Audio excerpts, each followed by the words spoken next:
My fiancé found out I told my friends I was settling for him. He changed his number and disappeared. The number you have dialed is no longer in service. Please check the number and try again. It's so polite, so impersonal. Like a robot is gently telling me that the man I was supposed to marry has just performed a digital amputation on himself, cutting me out of his life so completely that his very phone number has ceased to exist. I've called it 30, maybe 40 times. I don't know, I lost count. I just keep pressing the green call button next to his face, that stupid, happy picture of him from last summer at the lake, and wait for the inevitable. The cheerful, robotic voice delivering the verdict. It's a special kind of madness, you know, to keep doing the same thing, expecting a different result. But a part of my brain, the stupid, hopeful part, thinks maybe it's a mistake. A network error. Maybe if I just try one more time, I'll hear his voice, annoyed but familiar, saying, "Liv, what's wrong?" But nothing's wrong with the network. Something's wrong with me, with us. 48 hours ago. God, was it only that long? We were curled up on the sofa, the one we spent 3 weeks arguing over, and he was tracing patterns on my arm while we looked at travel blogs. He wanted Tuscany for the food, I wanted Greece for the beaches. Now he's just gone. His toothbrush is missing from the holder. His worn-out running shoes are gone from the mat by the door. And his phone number, his connection to the world, to me, has been wiped clean. For a joke, for a few stupid words in a group chat full of people he doesn't even like. It just doesn't compute. How does this happen? Seriously, can someone just explain it to me? To understand how we got here, I guess you need to understand us. Or, more accurately, the two completely different worlds we lived in. Rowan is God, it's hard to use the present tense. Rowan is a university archivist. I know. When I first told my friends, Jessica literally asked if that meant he just laminated old documents all day. They didn't get it. They didn't get him. He's quiet, methodical, and has this deep, calm intelligence that made my chaotic world feel manageable. He's the kind of man who remembers that I hate cilantro in my tacos, who would leave a perfectly steeped cup of Earl Grey on my nightstand on mornings when I had an early presentation, without me ever asking. He wasn't about grand gestures, he was about the thousands of tiny, consistent acts of kindness that build a life. He was my safe place. And me. I'm a senior account manager at a boutique PR firm. My job, my entire life, is built on perception.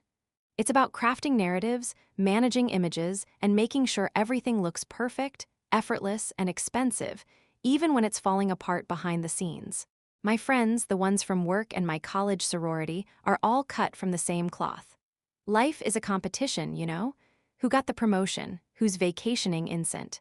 Bart's, whose boyfriend works in finance versus, say, academia. Jessica, my self-appointed best friend and the queen bee of our little circle, is dating a guy in private equity. Their biggest recurring argument is whether to fly first class to Aspen or just take the private jet his company owns. That's the world I swim in. And in that world, Rowan didn't compute. When we were alone, in our apartment with the door locked, he was my everything. I could take off the armor, complain about my clients, and just be me.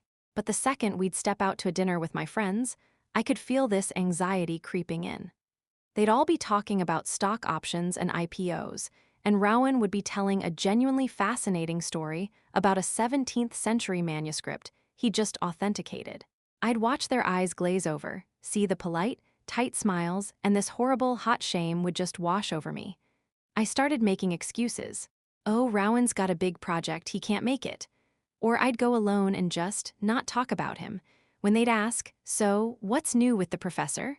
They always called him that like a joke. I'd deflect. I'd talk about a restaurant we tried or a movie we saw. Never about the things that made him him. Never about how his eyes lit up last month when he found a first edition book in a dusty little shop, his hands trembling slightly as he held it. I just knew that if I told Jessica that story, she'd give me that pitying look and say, "God, Liv, that's quaint." Quaint. That was the word they'd use for the best parts of him. He was my anchor, the only real thing in my curated, high-gloss life. And I, like a complete and utter moron, let them convince me he was something to be managed, to be downplayed, to be settled for. The night it all blew up was a Tuesday. It was one of those perfect, boring nights that you don't appreciate until they're gone forever. We'd ordered Thai food, and we were watching some dumb action movie that he loved and I pretended to tolerate. I was curled up against him on the couch, my head on his chest, feeling the steady, rhythmic beat of his heart under my ear. It was safe, it was calm. For a few hours, I wasn't Olivia, the PR girl who had to smile through another condescending client meeting. I was just Liv, and I was home. My phone buzzed on the coffee table. It was a picture from another friend, Chloe, of her cat tangled in a set of Venetian blinds. It was ridiculous. I laughed, a real, genuine laugh, and picked up the phone to show him. "Look at this idiot," I said, turning the screen towards him. He chuckled, his whole chest vibrating against my cheek. And in that split second, as the screen was angled towards his face, it happened. A new notification slid down from the top of the screen, a banner from WhatsApp. "Jessica D. Liv, be for real. You're not actually going through with marrying the book guy, are you?" Time just stopped. The sound from the TV faded into a dull roar. I felt the blood drain from my face, and the phone in my hand suddenly felt like it weighed 100 pounds. I snatched it back, my fingers fumbling, trying to hit the lock button as if that could somehow rewind the last 3 seconds. But the damage was done. I saw it in his eyes. The warmth, the amusement from a moment ago was just gone, erased, replaced by a stillness that was so much worse than anger. "Babe, it's nothing," I stammered, the words tasting like ash in my mouth. "Jessica's just an idiot, you know how she is. It's just her twisted sense of humor." My professional life is all about spinning narratives, but right now, I couldn't even convince myself. Rowan didn't look at me. He kept his eyes fixed on the spot where the phone had been. He slowly sat up, gently dislodging me from his chest. The space between us suddenly felt like a canyon. "Can I see it, please?" he asked. His voice was unnervingly quiet. No accusation, no anger. Just a flat, level request that was somehow more terrifying than if he had screamed at me. "There's nothing to see," I insisted, my voice getting higher, more frantic. "It's just stupid, mean girl talk. It doesn't mean anything. I'll tell her off tomorrow, I swear." He finally turned to look at me, and his expression was one I'd never seen before. It was a look of profound, detached curiosity, like he was an archaeologist examining a fossil he didn't quite recognize. "Olivia," he said, and the use of my full name was like a slap. "Let me see your phone." It wasn't a question anymore. It was a statement of fact. This was going to happen. I could feel the fight drain out of me, replaced by a cold, sickening dread. My entire body was trembling as I unlocked the screen, my thumb hovering over the green icon of the app. I knew what was in there. I knew all the little compromises, the casual dismissals, the jokes made at his expense to make me feel like I belonged with them. Every single one felt like a tiny, sharp betrayal, and he was about to see them all at once. My carefully constructed worlds were about to collide, and I knew, with absolute certainty, that I was going to be left standing in the wreckage. My hands were shaking so badly I could barely open the app. I handed him the phone, feeling like I was passing a loaded gun. The screen glowed in the dim light of the living room, illuminating the chat history of a group named Girls' Night Out, a name that now felt like a cruel joke. He didn't start with Jessica's latest message. His thumb methodically, deliberately began to scroll up. Up, up, up. Past the memes, past the brunch plans, past the complaints about work. He was going back in time, excavating the digital tomb I had built for our relationship. I just sat there, frozen, watching his face. I couldn't look away. It was a form of self-punishment, I guess. I had to watch him learn how I'd talked about him when he wasn't there. His expression never changed. It remained a mask of calm focus, but I could see the tiny muscle in his jaw clenching and unclenching. He saw it all. The time I posted a picture of the beautiful, handcrafted wooden bookshelf he'd made me for my birthday, with the caption, "Got my gift from Rowan." So, practical, right? Lol.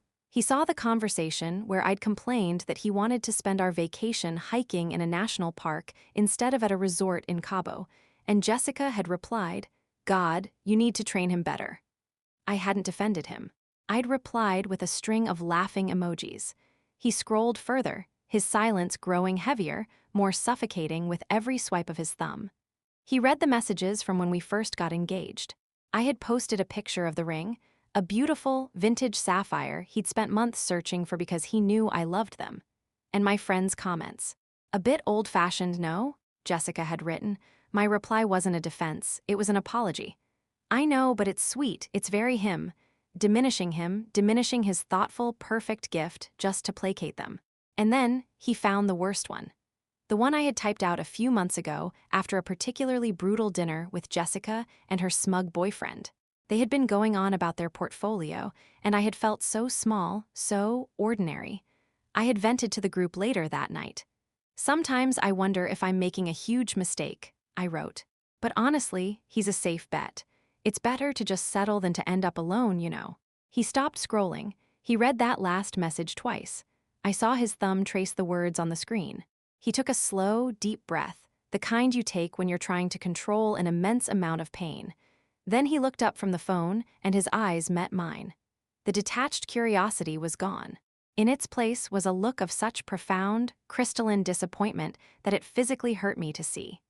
It was the look of a man who had just realized the person he loved, the person he was building a future with, had been secretly ashamed of him all along. He placed the phone gently on the coffee table as if it were a delicate historical artifact. I see, he said, 2 words, that's all, not how could you, not I hate you, just I see. As in, I see the truth now. I understand everything. He stood up, his movements calm and deliberate. He walked into our bedroom. I heard the closet door slide open. I was still glued to the couch, my limbs refusing to move, my brain refusing to process what was happening. He came back out less than 5 minutes later with his old university backpack slung over one shoulder. It was barely full. A few shirts, his laptop, toiletries. He wasn't packing to leave for the night. He was packing to leave for good. He walked to the door, put on his shoes, and only then did he look at me one last time. "We're done, Olivia," he said, his voice completely devoid of emotion. "Have a good life." And then he was gone. The door clicked shut, the deadbolt turned, and the silence he left behind was the loudest thing I had ever heard. For the first hour, I didn't move.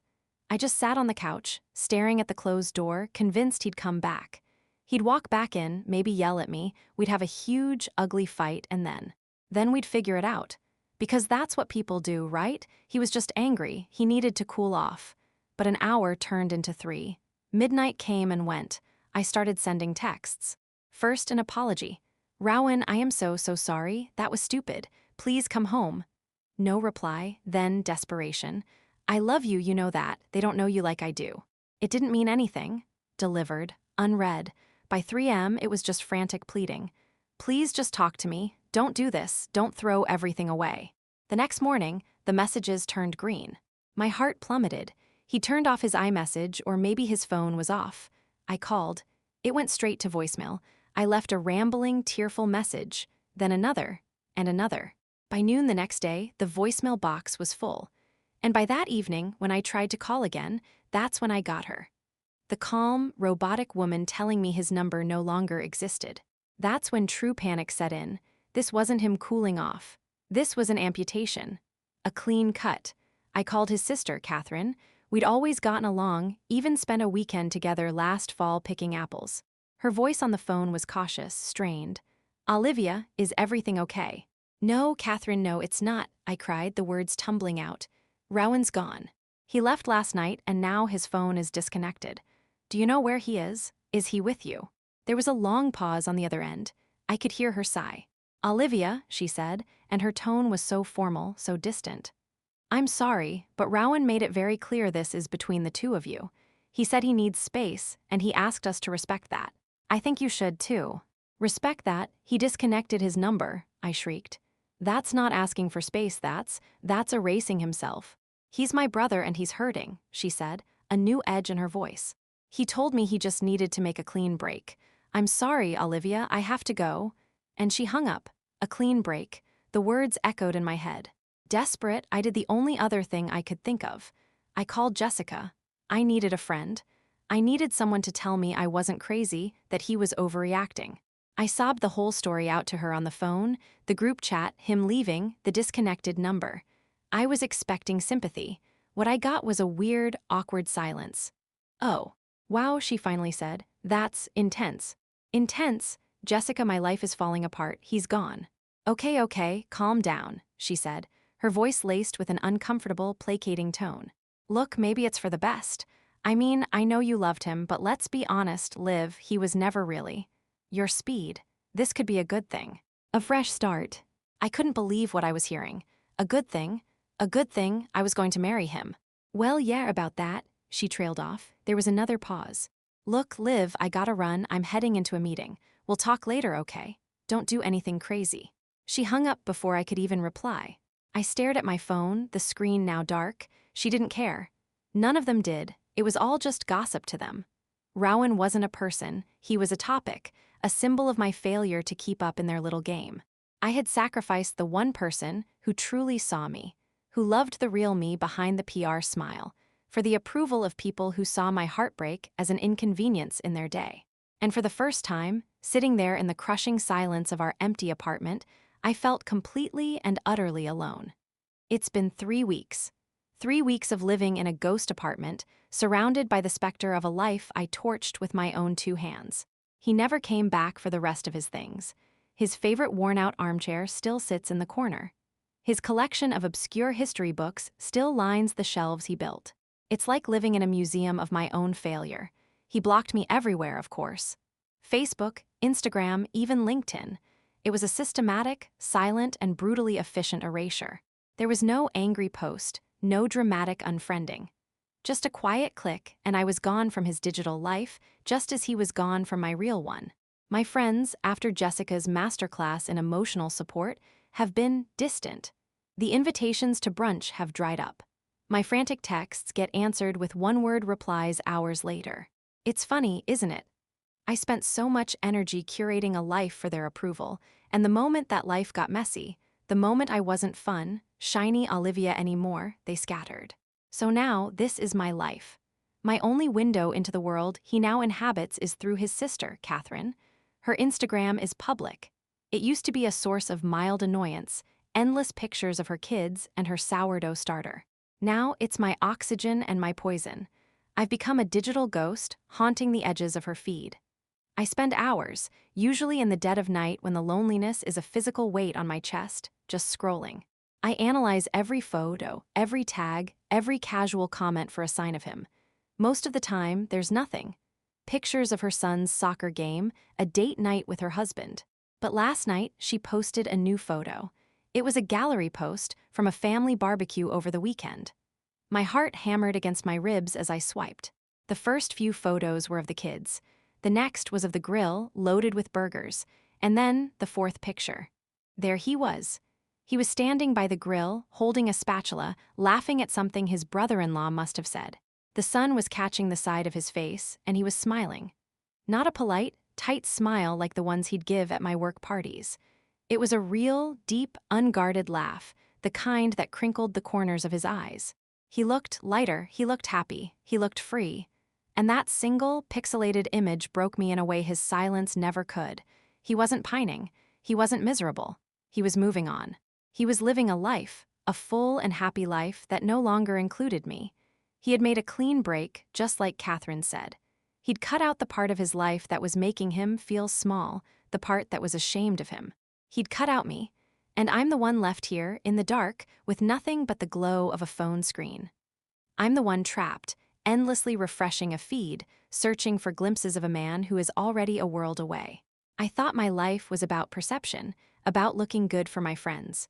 But I destroyed the only thing that was ever truly real, all for the sake of an audience that wasn't even watching. And this, I realize, is my punishment. Not his anger, not a fight, but this endless, silent hell of being a stalker to my own lost life.